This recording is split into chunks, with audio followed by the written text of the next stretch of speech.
अरे यार, डर के दीवाने, आज मेरे पास आपके लिए एक खौफनाक कहानी है।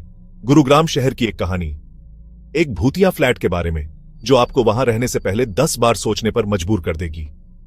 तो पॉपकॉर्न ले लो, लाइटें बंद कर दो और चलिए शुरू करते हैं। राज और प्रिया, एक युवा जोड़ा, गुरुग्राम में एक नए फ्लैट में शिफ्ट हुए। वो बहुत खुश थे, सपनों से भरे हुए और अपनी नई जिंदगी शुरू करने के लिए तैयार। लेकिन उन्हें क्या पता था कि उनका सपनों का घर एक काला रहस्य छुपाए बैठा है। शुरुआत में सब कुछ नॉर्मल लग रहा था, लेकिन जल्द ही अजीबोगरीब घटनाएं होने लगी। ये छोटी छोटी अजीब आवाजों से शुरू हुआ। राज को लगता था कि यह सिर्फ हवा है और प्रिया हंसकर टाल देती थी, लेकिन आवाजें तेज होने लगी, ज्यादा साफ।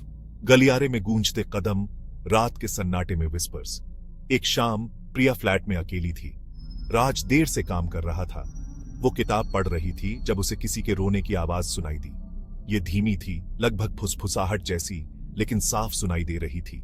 वो उस आवाज के पीछे पीछे अतिरिक्त बेडरूम तक पहुंच गई, वो कमरा जिसे वो कभी इस्तेमाल नहीं करते थे। दरवाजा थोड़ा सा खुला था।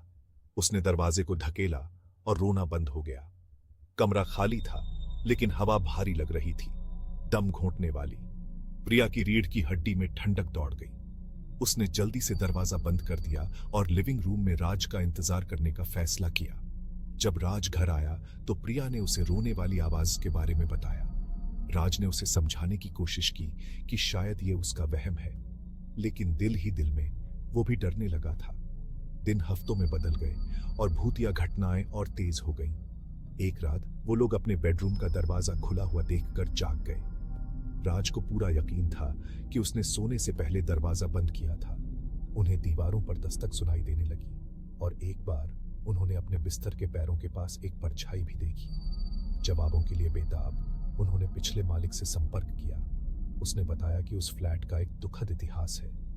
एक युवती ने उसी अतिरिक्त बेडरूम में आत्महत्या कर ली थी। तब से हर किराएदार ने अजीबोगरीब डरावनी घटनाओं का अनुभव किया था। राज और प्रिया ने तुरंत वहां से जाने का फैसला किया।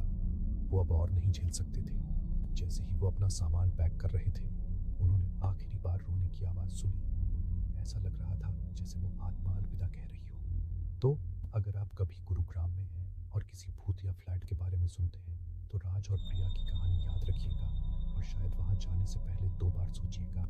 सुनने के लिए शुक्रिया और डरे रहिए।